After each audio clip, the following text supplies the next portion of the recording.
Okay, we ready to go? Yep. Yeah.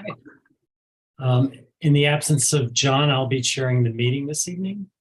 I call to order the regular monthly meeting of the Norwalk Redevelopment Agency Commission on Tuesday, January 10th, 2023. It is 5:30 p.m. This meeting is being held virtually via Zoom. First item on the agenda is roll call. I think the only person missing is John, correct? Yep. Moving on to item 3, public participation. Are there any members of the public that would like to speak to items on the agenda this evening? The 203 number, is that you, Eugenia? I know you might have to call in. I'm sorry, Brian, what was that? I just wanted to make sure it was you, not someone from the public that may want to speak. Yes, that is me. Yes. So I think we're good. Okay, great.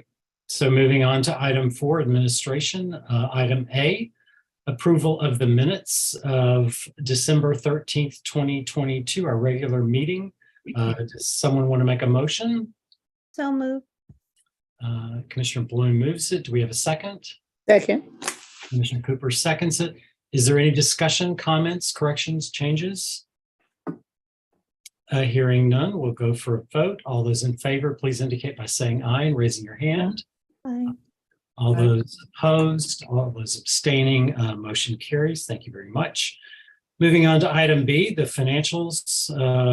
The action is to approve the Norwalk Redevelopment Agency Statement of Revenues and Expenditures for Operating Fund 100 for year-to-date November 30th, 2022. Is Brian or Eugenia going to go through the Yes. review? Okay, great. Yes, I will go through that. Thank you.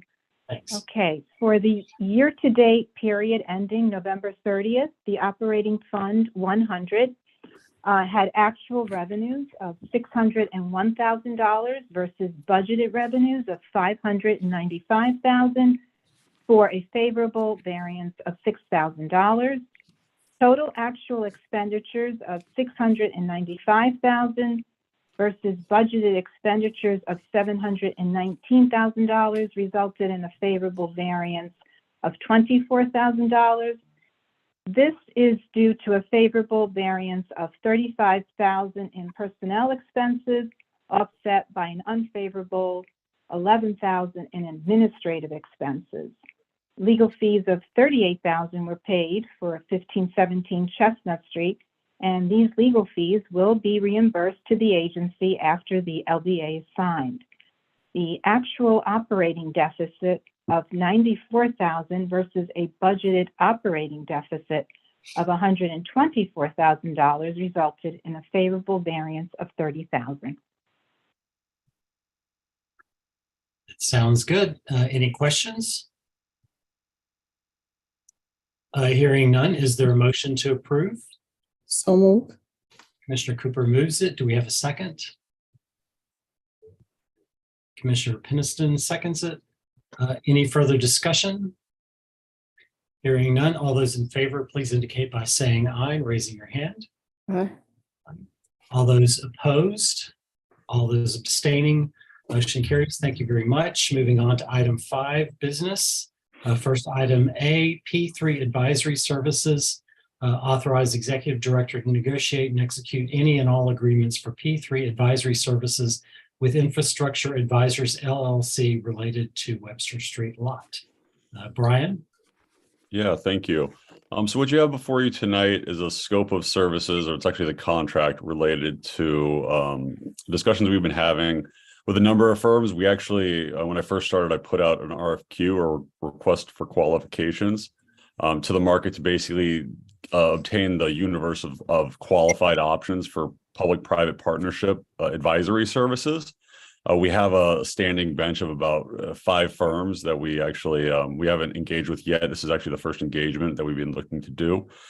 We put out a subsequent RFP specifically related to the Webster Street lot, really driven by a lot of the questions that were being discussed during the sort of developer selection process for the development of the lot, to help us with additional technical capacity to take a deep dive into the financials, to understand various scenarios as we're going through these negotiations. As you all know, there was a presentation to the Economic and Community Development Committee from Quarterra, the selected developer.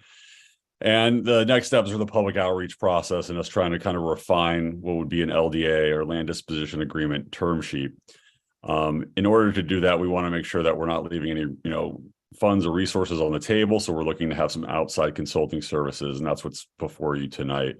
Effectively, what their scope would be is they would take a look at the existing pro formas, challenge some of the assumptions, take a look at what sort of the model is generating, which is stuff that we requested during the procurement process. They would go in and do some sensitivity analysis. So basically, there's a couple outstanding questions that we need to figure out as part of this effort. The number one being, the parking in terms of who's going to own, operate, manage, build, and finance the garage. So wanting to have some input in terms of innovative strategies to help us identify how best to position that. And then also do an economic impact study. I think that's going to be the meat of the actual engagement. Apart from just providing a report and helping us with negotiations as we go through working with Quarterra, actually trying to identify the fiscal impact in terms of tax revenue, potential benefits, potential drawbacks, risks to the city.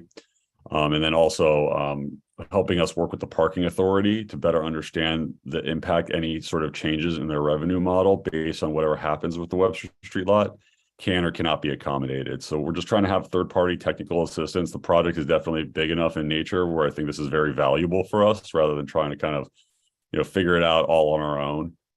So we, as I said, we had a list of qualified firms, pre-qualified firms. We issued it to them. We received 2 proposals back. And we conducted interviews, and Infrastructure Advisors was selected by us in the city to advance. And I know that the full scope had been sent out, I think, yesterday. So we're still negotiating it. There's still some moving parts. We're trying to get a full handle on it, but I wanted to come to you tonight because we're really starting to pick up speed with the negotiations with Quarterra, and we want to make sure we have this resource in place. It will be funded by city funds. We're still working with the city to figure out exactly what source that will be, but it's going to be non-RDA funds that are funding this project. We estimate probably around $150,000 in total for the project. So what I'm seeking tonight is effectively authorization to negotiate the remaining scope items and then sign any contracts. And what we could do too is I could always, once we kind of get a better, clear picture, I could send that out subsequent if you guys are comfortable with that. I'm happy to entertain any questions you have.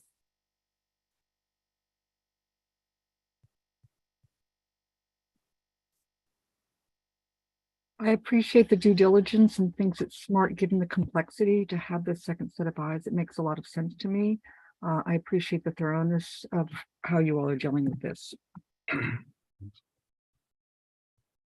Any other comments? Do I have a motion to authorize the executive director to negotiate and execute any and all agreements for P3 advisory services with Infrastructure Advisors LLC related to Webster Street lot? So moved. Commissioner Cooper moves it. Commissioner Pendleton seconds. Any further discussion?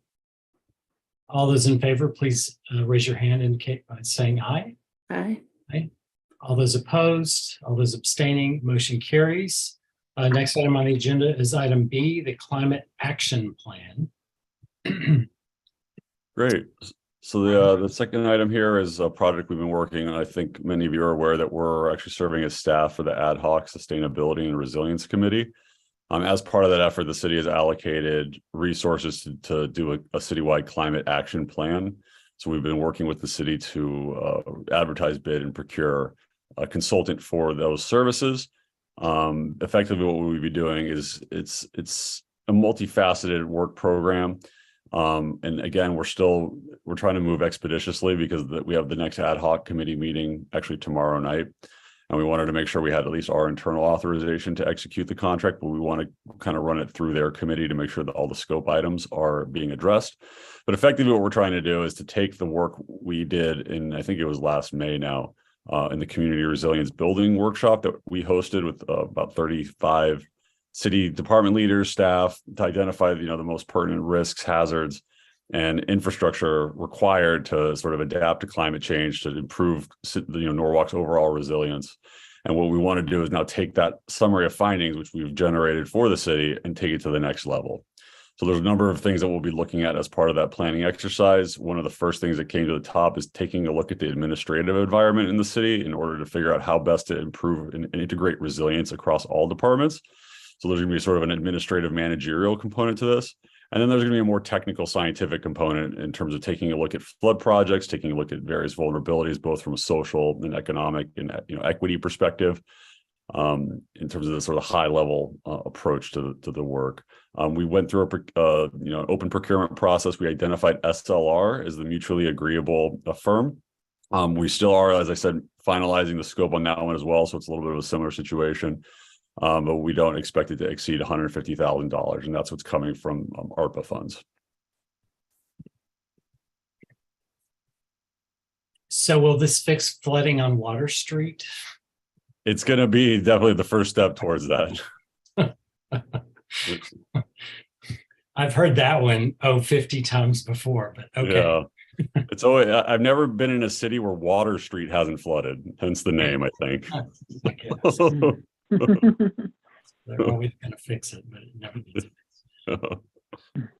gets. Commissioners, any questions? Comments? All right. I need a motion to authorize the executive director to negotiate and execute the contract for climate action plan with SLR. Is anybody willing to make that motion? Move. Commissioner Cooper, thank you. A second? It's going to be a tough one. Oh, Commissioner Kinnison, thank you. All right. Any further discussion? Hearing none, all those in favor, please indicate by raising your hand, saying aye. Aye. All those opposed, all those abstaining, motion carries. Thank you very much. Moving on to item 6, new business. Do we have any new business, commissioners or Brian? Nope. All right, moving on to old business. Do we have any old business, commissioners or Brian? I think we're good. Okay, hearing none, do I have a motion to adjourn?